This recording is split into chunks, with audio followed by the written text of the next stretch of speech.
Hi guys! Alam nyo ba kung ano yung isa sa famous na pagkain na bibili dito sa mga night market dito sa Taiwan?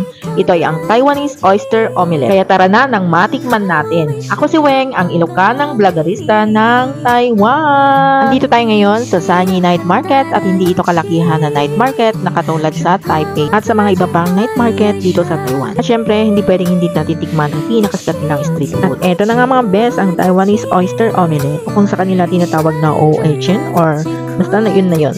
Kaya tignan nyo yan guys. So mukha siyang omelette pancake na may starchy na texture, may gulay at syempre ang bida, ang mga fresh na oyster sa loob. At tignan nyo pa yung sauce, ang bango. Sige, tikman na natin. Wow, ang sarap. Ang una mong malalasahan yung tamis at alat ng sauce. Sobrang bagay sa lasa ng dagat ng oyster. Tapos yung texture, ang galing. May lambot ng itlog at may pagka-chewy dahil sa starch. Talagang unique at worth it ang pila.